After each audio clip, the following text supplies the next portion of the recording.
Hello, everybody. Very nice to see you. We are still waiting a few seconds for all our participants to join. So welcome to the first webinar of the year for EU DisinfoLab. My name is Alexandre Alaphilippe. I'm joined today by Alicia Wanless.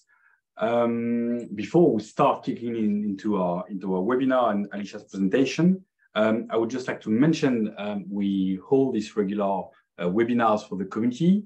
If you wish to participate, if you wish to join, feel free to send us emails. We are trying to present different aspects that can touch on disinformation. To collect your questions today, your comments, we're going to use Slido. So you can just go on slido.com and there is a code needed here to participate. You can put it DisinfoLab as your code. While we are starting, we're going to just ask you where you are joining from today while we are starting this webinar. So today, we're very happy to have Alicia Wanless with us. Alicia Wanless is the director of the Partnership for Countering Influence Operations at Carnegie. Carnegie is a Carnegie Endowment for International Peace. And Alicia, welcome. Thank you for having me. Alicia, you work at the PCIO for the people that are really into acronyms. I'm French. It happens to be one of my default. You aim to foster evidence-based policymaking to counter threats within the information environment. So today we're going to talk not specifically about disinformation, but really looking at how disinformation is evolving in an information environment that is getting more and more complex on a daily basis. And I think maybe some of you have noticed that this morning, the Code of Practice and the Commission have released the first assessments and the first documents of the Code of Practice, which is raising many questions right now in the DSA in terms of how do we audit platforms, how do we can measure different risk assessments from the platforms, how can we measure the impact of interventions in the information ecosystem. And today, we're going to try to see how we can study this. And you've been writing two very interesting papers in the last month. For Carnegie, one is called a CERN model for studying the information environment, and the other one is called evidence-based misinformation interventions, challenges, and opportunities for measurement and collaboration. Which are two fantastic papers. I'm not going to read them because it's going to be very, very long. It was long enough. Yes. It's a very, very sexy title on the last paper. Yes, but very looking into things. We have many people from Sweden coming in today. So hello, everybody. We have almost 50 participants online. We're going to start. Alicia, the floor is yours. Also, Sweden, Spain, many people from also outside Europe today. So hello, everybody. Alicia, the floor is yours. Thank you. And thanks again for having me, Alexandre. And broadly speaking, what we're going to talk about today is the information environment, but also a little idea that Jake Shapiro and I have been working on to foster measurements and better analysis of that system so that we can understand really what the impact of threats are, what the impact of interventions to them are, but also what would make a healthy information environment. Do we even know in the context of democracy what we're working towards? So to that end, I'll dig in. I can figure out how to work everything. So it surrounds us. Our DNA is coded by it. It shapes our understanding. We process it and we shape it, but we seldom ever notice it unless it's obviously transformed into something we knowingly consume. And of course, what I'm talking about here is information. That didn't go to that information. So that was slick. We live in an information environment. So this is the space where humans and machines produce and share information to make sense of the world. This includes the technology that's moving that information. So the internet, gaming platforms, televisions, as well as things like content, songs, codes, social media posts. It's also the place where decision-making takes place. So it's very important to society. And in that regard, it is inextricably linked to the physical environment. And just like the physical environment, the information environment is highly polluted. So I don't need to tell you this, but why does it matter? If we struggled to make decisions in during the pandemic, which was like an immediate existential crisis. What hope do we have to tackle something that is far more complex and already highly politicized like climate change? Information pollution is a problem, but to get ahead of it, we also need to understand the system where it occurs. So that's the information environment. Our current understanding of the information environment is really hyper-focused on specific threats, such as disinformation undermining election processes or officials or threats actors like Russia. This focus in turn emphasizes responses that aim to counter threats with little understanding or the consideration of the impact of those interventions on the wider system. So these measures include things like banning the use of deceptive media, trying to prohibit election officials from spreading information, in some cases banning state media and their content, but often these measures are limited to foreign actors as if their activities in the information environment can somehow be taken out of, easily isolated from other domestic actors. And so this problem-focused approach in this wider system where the people and machines process information, we tend to lose that bigger picture view. The problem is the way that democratic societies are attempting to understand the information environment through its component parts. This is a piecemeal approach. It means that we're missing not the forest, not just for the trees, but for the weeds. Misinformation and disinformation are just that, they're weeds. And like we can like block it out and pick them out, but even if they're uprooted, they're gonna pop up somewhere else. And this is really challenging. So policymakers and democracies are essentially trying to eradicate a noxious and prevalent pest that has grown alongside humans forever. It might not even be possible to remove it entirely, given that it is kind of a byproduct of humanity. So moreover, even if disinformation could be stamped out through content moderation, the very act of doing something about it is now so politicized, trying to eradicate it might only aggravate many of the political divisions democracies are already facing. And yet that's still what many democracies are attempting to do, spraying disinformation with content moderation to make it go away. But what's the informational equivalent of pesticide? What if it takes the forest with it? So in this context, what if it takes democracy alongside it? So to get ahead, we have to be strategic, and that requires seeing the bigger system. Strategy is really all about making the best choices from an array of options in an operating environment that's constantly changing. We can't really be strategic then if that's the holistic need. We can't be strategic in the information environment if we can't see the information environment, if we don't know where we're operating. And to that end, this includes making sense of and coordinating between different stakeholders. So we have to work across silos, but that's pretty much where we're all working right now. So we've got big disconnects between different types of stakeholders, between government, civil society, and private sector. There's not a lot of trust between them. We're using different languages. There are disconnects between different geographies. So we work in Ukraine and we see disconnects between international actors, regional actors, and Ukrainians, and they have different ways of operating. But there's also big disconnects between silos within single organizations. So even inside of governments, you know, you've got different mandates where they all have different teams and they're working in their own little lanes. Some might be looking at disinformation. Others are on digital safety. Cybersecurity is off somewhere else thinking it's not at all related, et cetera.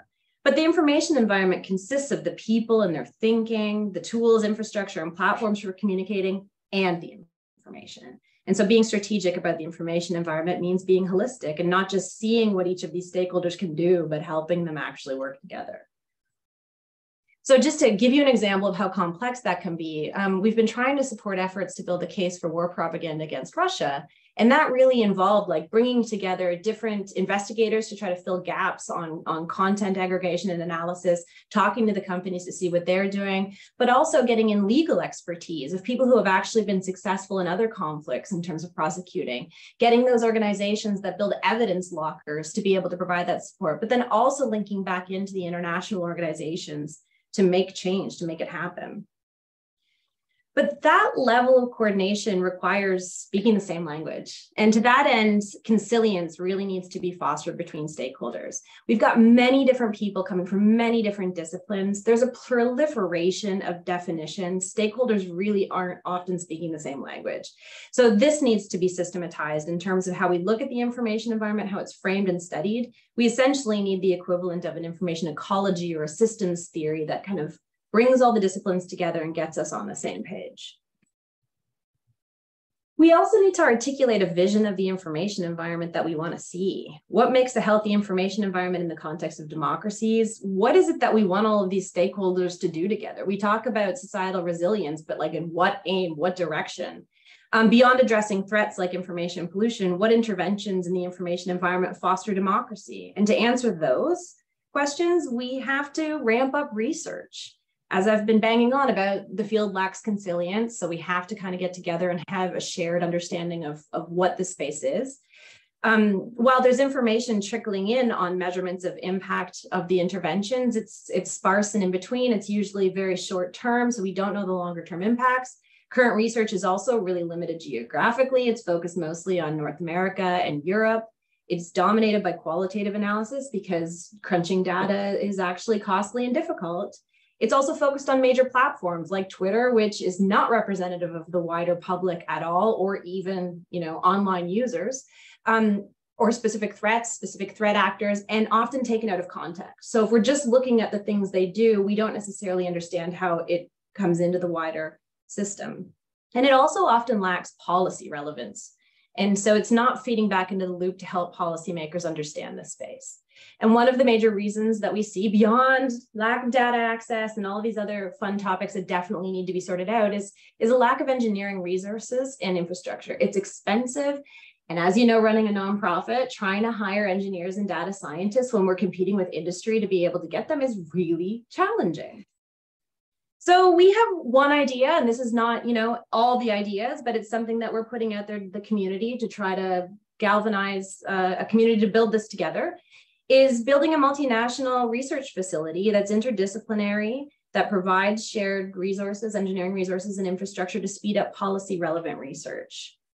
There is a model for this here in Europe. The European Center for Nuclear Research, or CERN, it had emerged after the Second World War to answer an issue around brain drain. The physicists had left. The situation wasn't great and they sought better places to go. And so creating a world-leading center was a means to bring them back, but also to provide that shared infrastructure so they could unlock the mysteries of the physical world. They took an aim of science for peace, and now this thing is, it's massive. It's got 23 member states supporting it. It supports researchers from hundreds of countries and institutions around the world. We could do something like that for the information environment. We could create an institute for research on the information environment, with the key differences being that this is encouraging engineers to study that space. It could be based around science for democracy. So maybe it's not an entirely international organization, but really there to support democracies and researchers within it. It could be aimed at unlocking the mysteries of the information environment and scaling up those shared resources. But the key difference here is that it may not just be entirely scientists going to it. What we need to do is foster that multi-stakeholderism so that we can create solutions that work for democracy. It's not enough to work in silos anymore. And why would we need this now? So I'm hopeful that the DSA is going to unlock new data access. And if that's the case, then the research community needs to be enabled to be able to make good on that. So two things: we need capacity building so that they can actually use those new mechanisms and they're not overly burdened in trying to get the data access, but then also having the infrastructure and the tools to be able to crunch that data and not be starting from scratch every time. And there's an imperative. Many democracies around the world are in peril. Many of our countries are backsliding into authoritarianism, in a large part because of how we're choosing to try to govern the information environment. And so these things are kind of going hand in hand. Now, where are we? We have a white paper, much like they did for CERN, that we've shared with the community that outlines 12 questions there, but now we're up to 14 questions that we can go through in a second. I'm hoping that we can find a European partner who may be keen to lead initial convening, or the council itself. We're trying to stand up working groups and identify those leaders who are already answering things like EDMO on the data access side. And bring them all together so that we're working in concert, so that we can help each other do something faster. So what are these 14 questions? And then we can open the floor, but they are things like, what can science already tell us about the information environment? How should the information environment be studied and framed, particularly as a system? What kind of data can be used to study it? Yes, social media data is important, but there's also a host of other things like our literacy rates, changing in economics, access to different types of technology and media ownership, or all of these things, perhaps stuff that we need to bring together to contextualize an information ecosystem and make it easier for researchers who are looking at a singular campaign to put it back in the context. How will legal regimes affect something like an IRE, a CERN for the information environment? I mean, DSA is great, but what happens if the places where these companies are headquartered comes out with legislation that now restricts them sharing data? These are all things that need to be considered in a longer term context. What kinds of mechanisms can make data more available, like what Edmo is working on? But also, how can citizens be better engaged in research? I think this is often overlooked. If we're talking about, in some part, the data that's generated by people in a democracy, then we should be figuring out some way and engaging them and allowing them to have more autonomy over the things that they generate.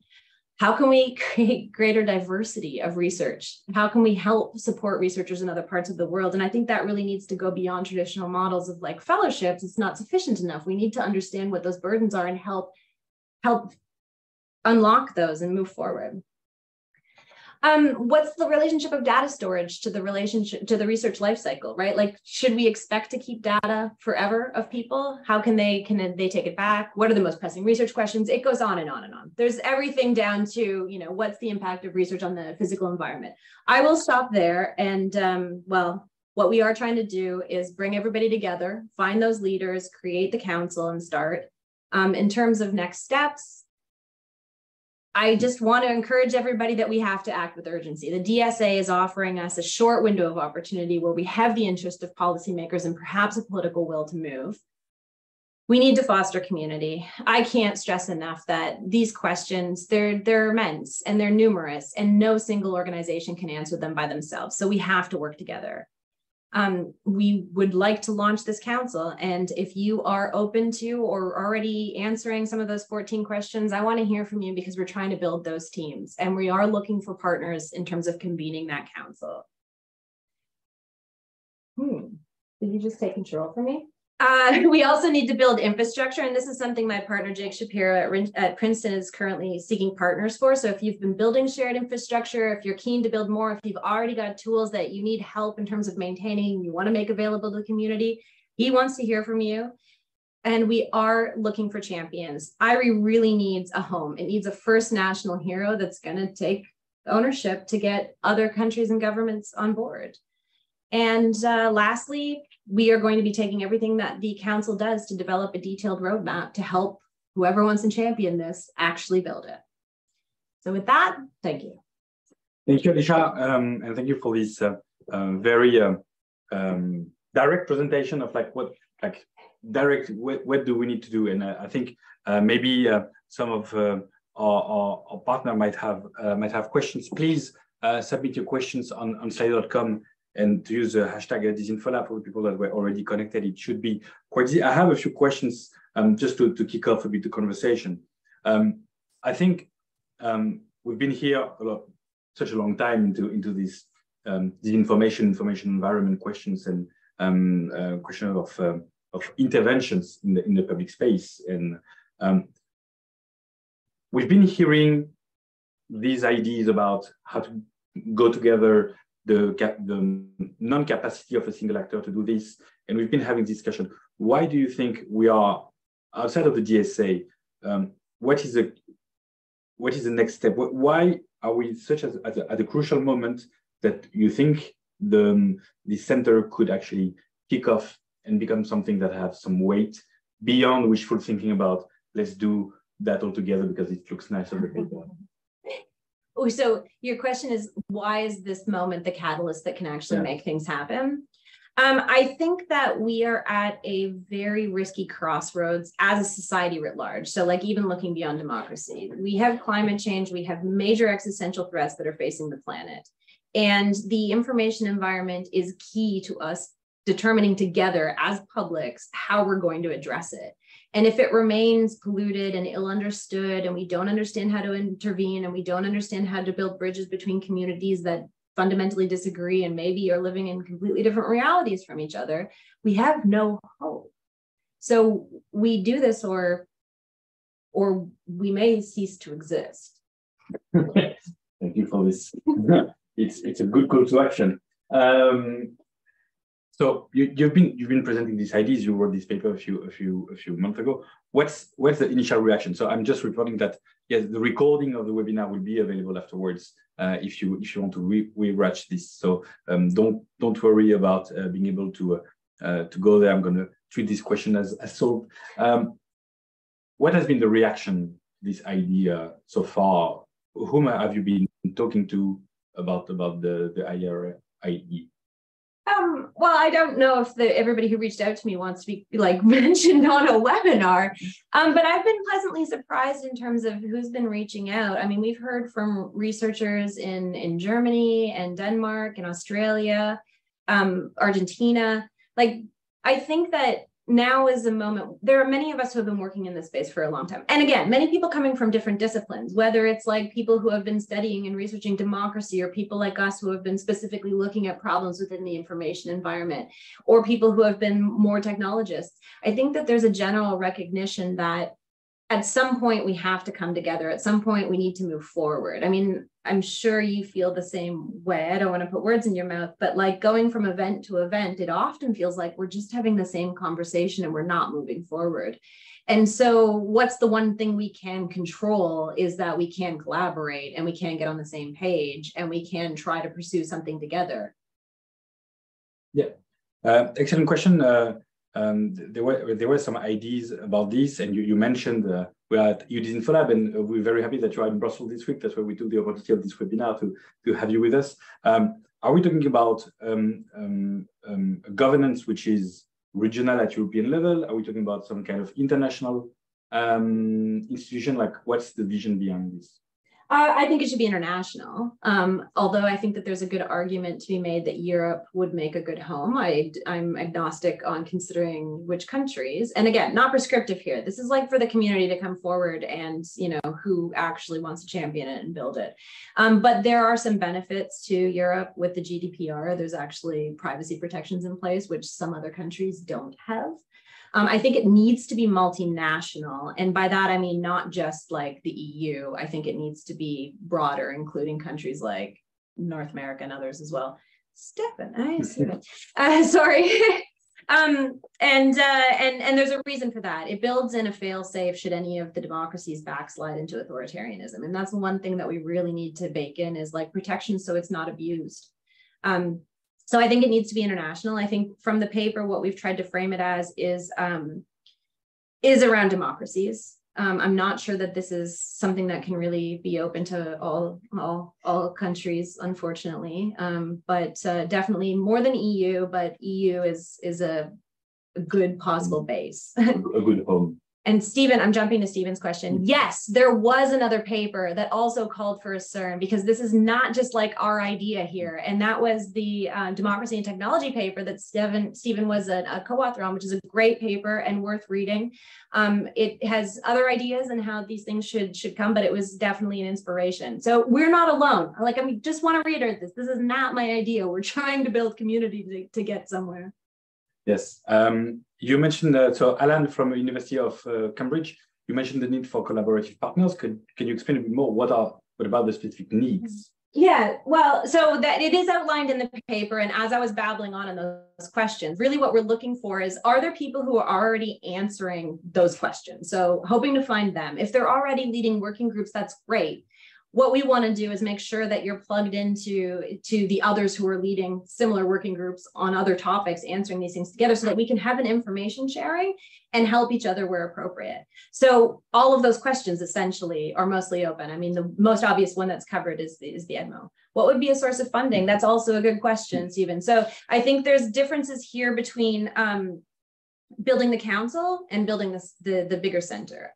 I think that there are many things that the community needs to come together to address that would inform how a bigger institute would actually run. And so I'm not here to be prescriptive and answer all of those questions.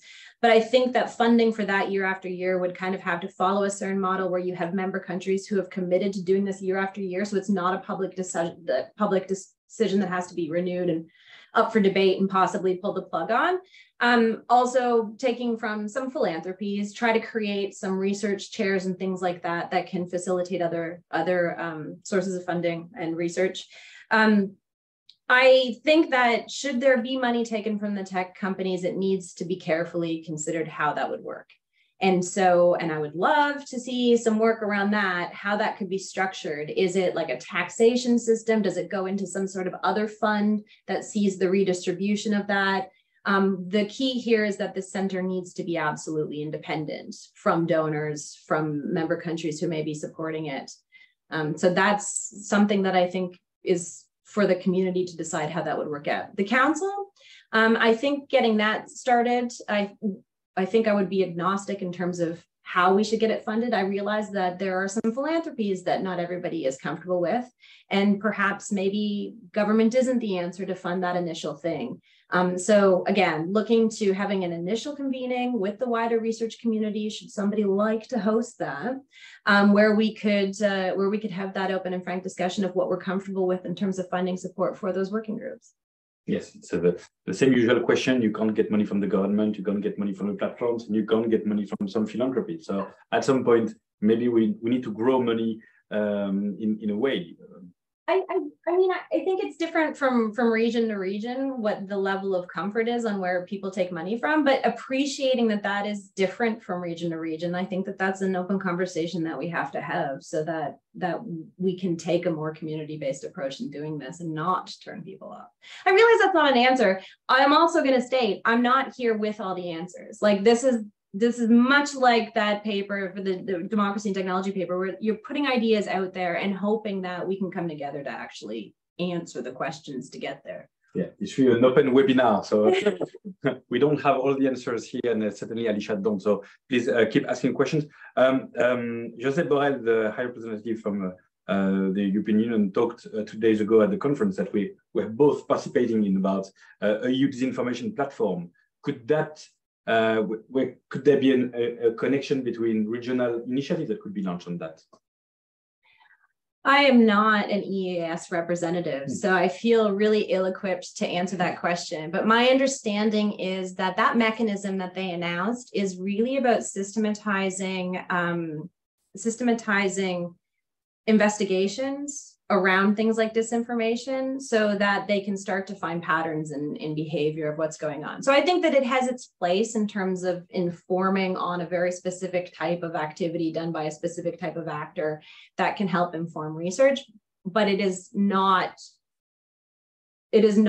facilitating shared engineering resources and infrastructure to speed up research writ large in the research community. And I'm going to say that we're very happy that Mr. Borrell called the creation of a EU disinformation platform, but we are still calling it EU DisinfoLab to have core funding being set up in Europe to support organizations and civil society working on this, because as you may have seen today, the quite big amount of data and papers that civil society will have to analyze around the DSA is enormous, and without proper funding from European Union and European institutions, it would be impossible for civil society to do that work. So we are actually calling, again, European institutions and member states to develop core funding for the organizations that are working on these issues, because that's quite crucial right now. A good question from Anonymous. Sorry, Anonymous. Centering this around a popular topic competition, just like to kickstart, to have a specific topic to start with and to show how the cooperation could work. Is that the way to actually engage more? Right, it's quite possible. I mean, I'm very curious to see what the new center in Seville does, the Center for Algorithmic Transparency. I mean, maybe that's a place where they can start working on this and demonstrate a model for cooperation that could happen. I think it's a great idea. Anonymous. Anonymous, please send an email to Alicia. She's ready to hear and to study this. We have Asian democracy have been testing grants to influence operations. You envision this model to be open, accessible to researchers from Asia also? Yeah, 100%. Yes, I think we have seen people from Manila in the Philippines. Yeah. we received Maria Ressa in the same room a few months ago, and I think that's definitely on the pipeline too. Yeah, absolutely. And I think this also comes back to the whole systems problem, right? Like we get so focused on the campaigns itself, we're not necessarily looking at like how everything kind of works together. I mean, there's a lot of great work coming out of the Philippines and Taiwan and other places, but I'm going to call out Jonathan Ong because I really love how he takes an ethnographic approach to understanding that and understanding some of the people who get wrapped up behind it as workers, right? Yeah. How do you see the role of private sector in the center? That's a great question. And again, I don't want to be prescriptive on how these things play out because it needs to be a community-based thing. I think that we need to take a careful approach there because one of the big issues here is researcher independence. On one hand, we're never really going to understand maybe how the platforms are impacting the wider information environment if we can't actually do joint studies with them, but that's super tricky. A researcher who goes in there now is going to face a lot of criticism and taint. And then the question is whether, you know, we trust what comes out of it in terms of research. So is it possible to create an independent body that sits in between that facilitates that kind of research? What would that structure look like? What would be the most comfortable for researchers? All of these questions are open-ended. This is, again, why the need for a council. And I would love to hear people's thoughts on how they think that could work. Good. Interesting question about, yes, languages. So, you know, already working in Europe is sometimes difficult. Even as at DisinfoLab, we don't have a full view of all this information happening in all the languages. How do we work also with that kind of information environment, with all this data coming in from different languages and different perspectives? That's something that is quite challenging, I guess. Yeah, well, that's just it, right?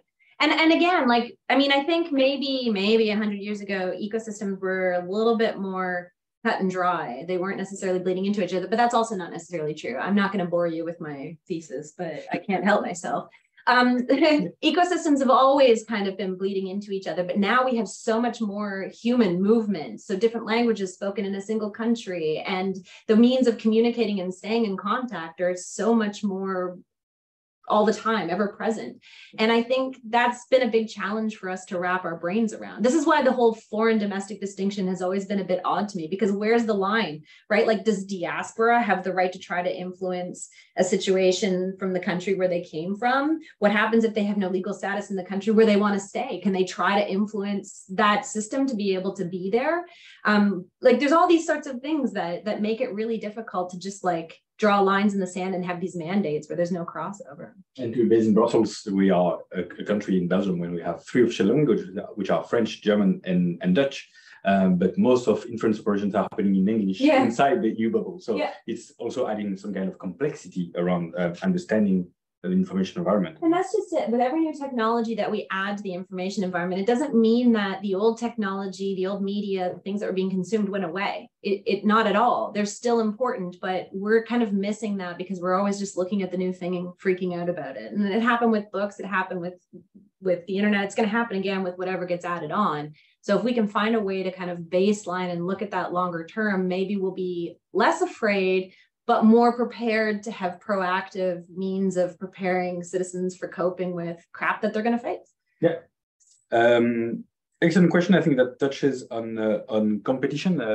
Are you aware of similar initiatives that are just like trying to build on the same idea? And it feels like it might happen in the US first because more money being poured there. Do you think there will be competition between US-based proposal, international proposal, EU proposal?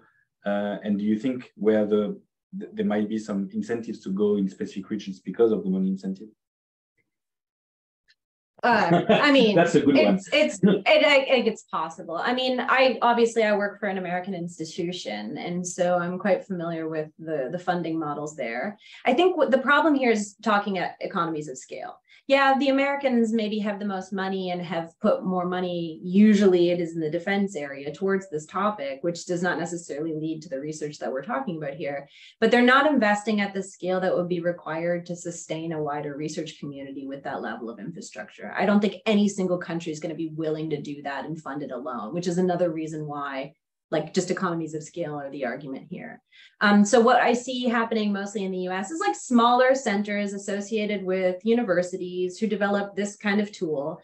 I mean, my hope is that if we can create a mechanism at least that can bring all of those together, that we can share those tools and resources in a bigger center that's more multinational, then we can facilitate more research by more diverse researchers across greater geographies.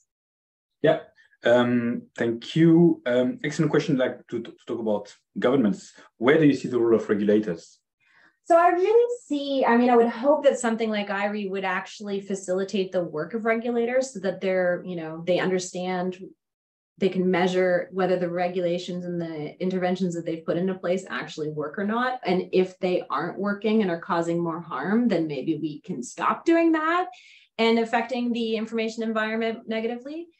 So I see this as really trying to support their work in a way that is beneficial to democracy. Let me be clear.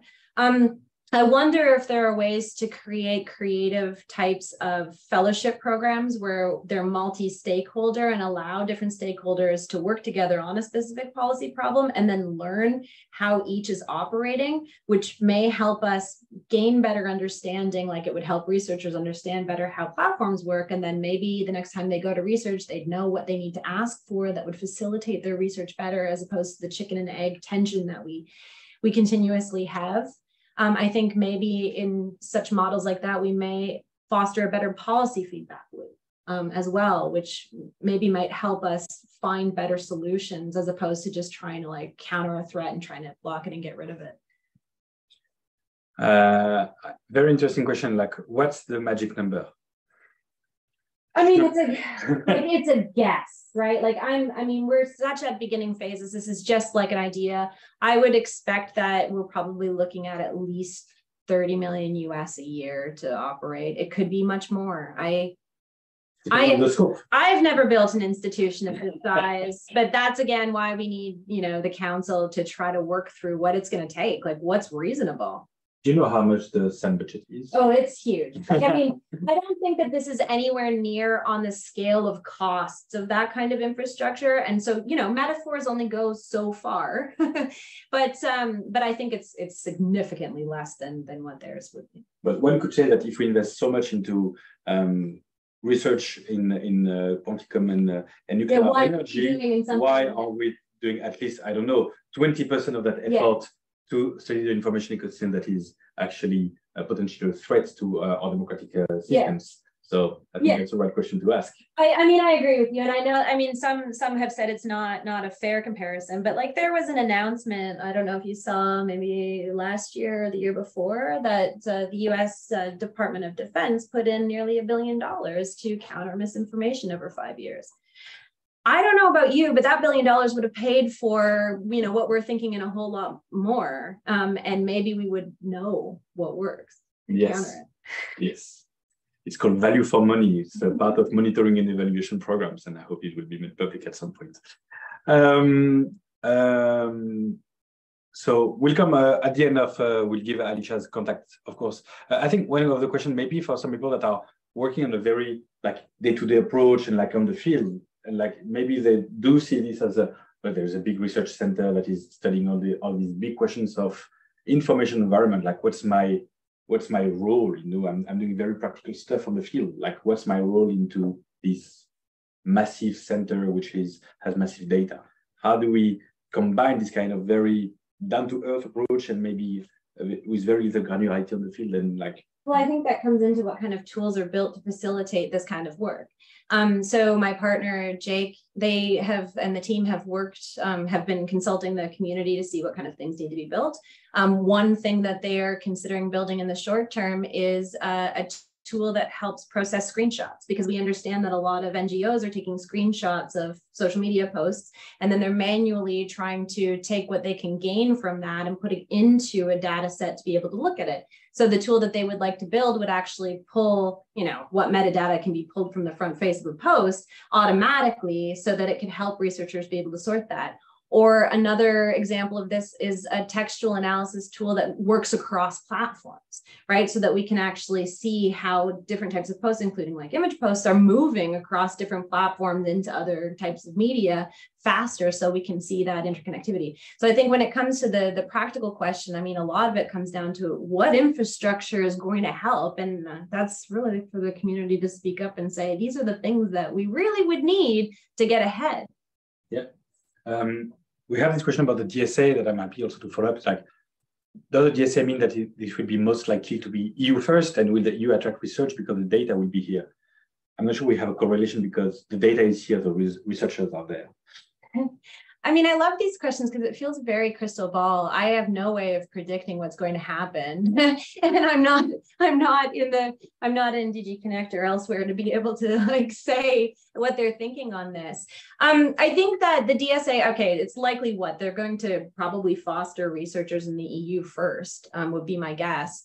But I'm hoping that other countries, especially maybe G7 member countries, start to adopt similar approaches. If they take a similar approach in terms of, you know, some of the operational reporting and then the data access, maybe that will speed things up faster in other parts of the world. I think there's a lot of arguments to be made in other countries too. Like if Europe now has this, why the heck don't researchers in the US and other democracies? So maybe it will be a catalyst to push other democracies to follow suit. Excellent. How to address the challenges arising from the differences between the exact science and the human science? Sorry, I was looking at the bottom one. I was like, yes. Oh, inputs. Yes. You want to go through inputs first? No, I mean, I love the inputs. Like, they're not questions. So I'm like reading them and like, yes, I hope you're capturing all of this down. We are capturing all of this, and please, we'll share Alicia's email address at the end. So feel free to send her any kind of ideas that you have. So I think one of the questions is also like matching exact science and human science. So I think the scope of the center is not only have data scientists also working there. Yeah, exactly. And so this is, I mean, okay, it's my bugbear because that's my thesis, is like trying to apply ecology, physical ecology to the information environment. But there are other areas like systems theory where we could draw from. But really what we need to do is build up that field that is interdisciplinary and allows the different fields to actually work together towards a wider aim of understanding that space. I don't have like direct answers of how we marry them together, to be clear. I think that that's the direction we need to head. Excellent. Some of the people are saying like, have you engaged with the Forum of Information and Democracy? Somebody else saying like Stephanie, the Credibility Coalition is also working on that. I think that's good leads also. If you wish to. On the first one, we are talking to the Forum on Information and Democracy. Excellent. Good. So I can move that right away. Also, Credibility Coalition has been working on this. I don't know if you talk to them, but thank you, Stephanie. If you want to that's a great point. Yeah, if you want to make connections, I'm pretty sure Alicia might know people there, but like feel free to go there. We also have, thank you, Alan from Cambridge, saying like you're trying to support cross dialogue, so also maybe some people that can help on this. Maybe we can end up with it's the end of the questions. What are the next steps, Alicia? Like, what are you going to do tomorrow now? What are we Receiving all emails of people that want to join the council? Well, I hope so. And my contact information is pretty public. You can find me through Carnegie and you'll share it. So, I mean, next immediate steps is we are trying to build this council. What would be really great is to have a wider convening with the research community to discuss this and brainstorm how this go forward and who wants to step up and lead certain things. In doing that, once we've identified that, we are working with those working groups to try to develop proposals so we know how much it's going to cost. Again, this is to me something that's been fundamentally flawed in the way that we've been approaching this, is that so much of this is project-based. So we're all just kind of chasing the next research project or the next operation project. And that's not very strategic or systemic. And also, I think that there's often an expectation from sometimes policymakers that the research community is just going to step up and be able to do this. We know that you need support to be able to answer these questions. So we want to build proposals, and then we want to find the funding and the support so that you can actually answer this. And it's not, another burden on you of all the other things you're already doing. Thanks a lot, Alicia. Many questions, many things to go further. We're going to ask you, as you know, to rate this webinar because So which sector? So you had many civil society people today, private, academic, media. So kind of interesting range of stakeholders. If you have, please do rate this webinar. I don't have the slide to present it. Good, not in front of me. I don't want to know. Yes. Just kidding. We'll share the score at the end with you. Alicia, thank you so much. Your email is here. Alicia Wanless at Carnegie at CIEIP.org. Good luck with all the next steps with the IRI. From our side, just want to mention that our next webinar will happen on 14th of March 2023 with Lucina Di Mecco, co-founder of She Persisted. She's lovely. Yes, she is. She was here at our conference, and her new study is coming out in a few weeks, and she will be with us in 1 month. We might have a surprise webinar before that, but I'm not sharing anything with you because it's a surprise. If you want to know about our webinars, if you want to know about us, disinfo.eu, you can register to our newsletter, and we are going also to broadcast this webinar on our YouTube channel afterwards. We really hope that you like this. Thank you, Alicia, again. Thank you, everybody, for your great questions. And we're looking forward to see you and to talk to you very soon. Bye-bye. You're welcome.